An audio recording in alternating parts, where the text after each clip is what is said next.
What's going on, good people? It's Iceberg. Happy Tuesday to you out there. Hopefully everybody's Tuesday is off to a wonderful start. I know mine is. Let me ask you, how'd you treat yourself this morning? How'd you treat yourself the rest of the day yesterday after you heard my video? And how'd you treat yourself this morning? Did you wake up this morning and be kind to yourself? Did you look yourself in the mirror and say, good morning, gorgeous? Good morning, handsome? Good morning, beautiful? Whatever it is that you see in yourself, did you speak to those parts of yourself, those inside parts that you know are great and wonderful parts of you? Did you talk to them and say kind and wonderful things to them, to give positive thoughts to yourself first thing? Did you do it today? Are you doing it right now, maybe? Did you go back and listen to parts of my video from yesterday? If you haven't, I'll suggest you do it, because it'll help you understand everything I'm talking about now and going forward. But did you go back to parts of my video yesterday, today? Did you revisit them and maybe indoctrinate them, put them on one of your playlists maybe? You know, start to shift your thought process and being more positive to yourself? That's what we're asking. Are you being kind to yourself? Are you being gentle with yourself? Are you giving yourself grace? A lot of us spend a lot of time in the world doing so much for others and thinking about others and putting others first that we don't give ourselves grace to maybe have a bad day, have a day where we don't feel like doing it, or, you know, make a mistake, whatever the case may be. You got to be more kind to yourself, because you're not perfect, just like none of the people who you are doing these things for are perfect.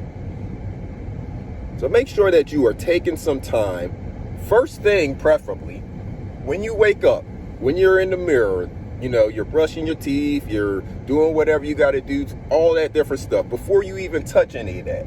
Just take the time to look at yourself in the mirror, your stripped down naked self, hair's not done, face is not washed, teeth aren't brushed, nothing. And look at the parts of your body, your soul, whatever it is that you can see as beautiful, gorgeous, and speak to them. Say positive things to those parts of you. And then you'll start to see more and more parts of yourself as beautiful, gorgeous, handsome, wonderful, strong, whatever, confident. But you have to speak the positivity into yourself. And we have to pass it on to the future generations. We have to teach the children to, from the first moment that they are able to understand words, conversation, what's happening when they look in the mirror, you know, they're not afraid of the reflection, things like that. When they can understand all of that, we need to make sure that they are seeing themselves, looking at themselves, and saying wonderful and positive things to themselves.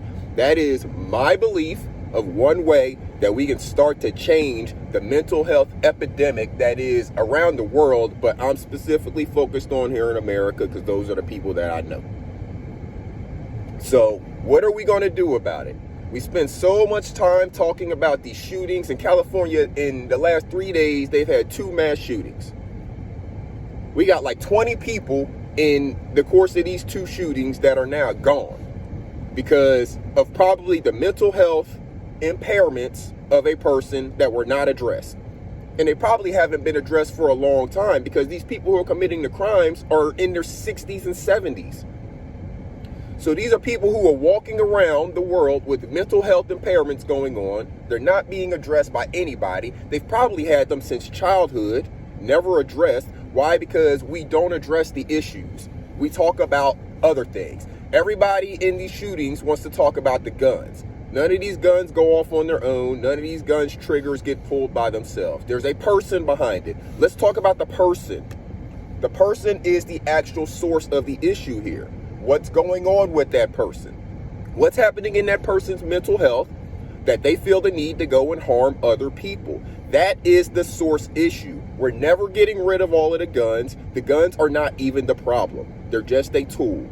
The same person can do a whole lot of damage with a knife, and we're not outlawing knives. You know, they do stabbings and stuff all the time in places. We're not outlawing knives, saying that we can't cut things anymore. Because why? The tool is not the problem. The instrument is not the problem. It is the mind of the person behind it. Period. Start addressing the mental health. How do we do that?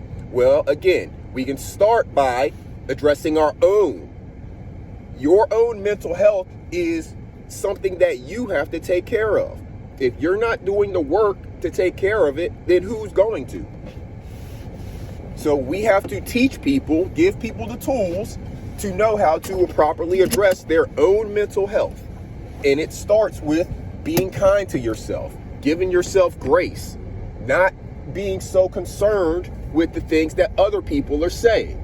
Because a lot of these people who commit these mass shootings and stuff, they say that they were picked on, bullied, they feel like they're outcasts and different things like that.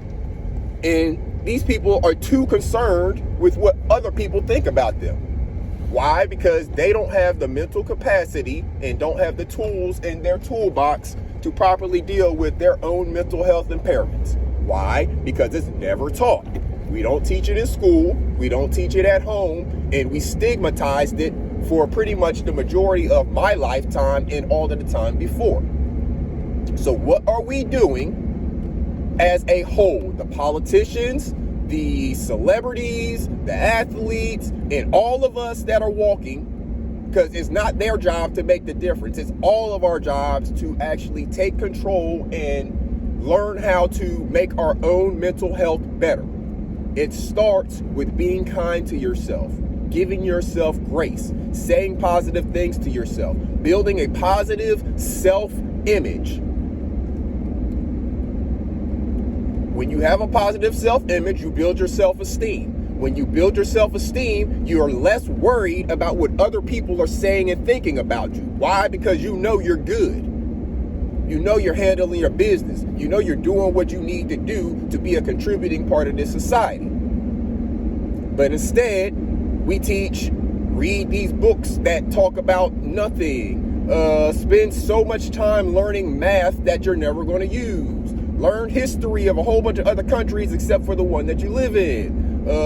Just go basically be daycare and babysat for 13 years of your life, not teaching you how to actually come out of it and actually know how to do things, whether it's trading, trades, so you can go out here and build things, build America, stuff like that. They talk about all these things, build America, make America great again, build back better, all of this stuff. But they're not putting any emphasis actually in getting our kids, our next generations, to be focused on the things that we actually need building it. It's just all buzzwords. It's all stuff to try to get your vote and make you think that what they're saying is better than what the other people are saying. It's all BS, and we need to take control ourselves. We control our own destiny, but we have to stop following people who don't even have their own proper mental capacities. We got to take care of our own. So, it starts with taking care of self. You have to be kind to yourself. You have to be gentle with yourself. You have to give yourself grace. You have to allow yourself room to make mistakes. We all make mistakes. We learn from them. We correct them, and then we move forward. And that's something that we've learned. It becomes wisdom. It becomes knowledge and wisdom. Once you make a mistake, you correct it, learn from it. Now you have that knowledge and wisdom. You typically won't make that same mistake again. And you can pass that on to someone else. So what have you done by making a mistake? You've learned something. So give yourself that grace. Look at the positive in it. If you have a blemish on your body and you don't like it, guess what?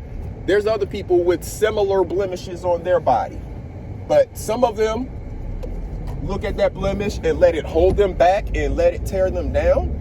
And some of them go out and become, actors, actresses, people who have their face in front of other people all the time, put those blemishes not necessarily on display, but they just go out and live their life, and the blemishes are just a part of who they are. It doesn't make them. Why? Because that person may have a wonderful brain, heart, spirit, just the most kind and giving person in the world. So think about it. Find the positives in you, in your heart. If you have a positive heart, if you have a positive spirit, if you are a giving and kind and caring person, if you take care of people all the time, whatever it is that's positive in you, that you see as positive, speak to those parts of you. Focus on speaking to those parts of you. Don't focus on looking at the stuff that you, for whatever reason, don't like. Those things are not as important. Focus on the positive ones when you're talking to yourself, when you're speaking to yourself in the morning, when you're starting your day. Put on some positive affirmation music or words, spoken word. We talked about the YouTube playlist yesterday. You can set yourself up a playlist with music and spoken word and all types of stuff on it, all from YouTube videos. Just make your own playlist. You can listen to it every morning or just whenever you feel the need. But make sure that you're doing things to start your day and go throughout your day on a positive, thinking about yourself positively. Because when you're thinking positive about yourself, it spreads. It's kind of contagious. And if we all do that, if we all focus on ourselves and building up our own personal image, our own self-esteem, then we can all actually support others when they're doing the same. There'll be less haters out here, less people worried about tearing somebody else down because you're not worried about that person. You're focused on yourself. You're doing you. You're growing yourself, building your own self-image, while they're doing the same for themselves. So that's what I'm gonna leave y'all with, good people. Hopefully everybody goes out there and has a wonderful Tuesday. There's no reason not to. I'm sure you can all find a reason. We can all find a reason to make this day not a good day, but let's find all the reasons to make it a wonderful day. There's no reason why we can't make this Tuesday just the best day ever and then try to do the same thing again tomorrow. You know, what pinky in the brain? What is the brain? They always trying to do same thing we tried to do yesterday, trying to take over the world. Well, we ain't necessarily trying to take over the world, but we are trying to take control of our own destiny. So we're going to do that same thing every day, and we're going to do it little by little. And we're starting by speaking positivity into ourselves, building our own self-image, our own self-esteem, teaching that to the youth. That is the most important and like 1A step to it. You got like step 1 and step 1A. You gotta be doing them both at the same time. You're building yourself, but you're also teaching your child. They don't need to wait to become an adult and understand what I'm saying for this to be instilled in them. You can instill this in them as soon as they understand conversation and mirrors, you know, looking at themselves and all that. As soon as they understand all of that, you can start ingraining this in them. So make sure you're doing both at the same time. You can build your own self-image, build your child's self-image. Your whole household is going to be jumping. Let's make this a positive day, good people. It's Iceberg. Salute.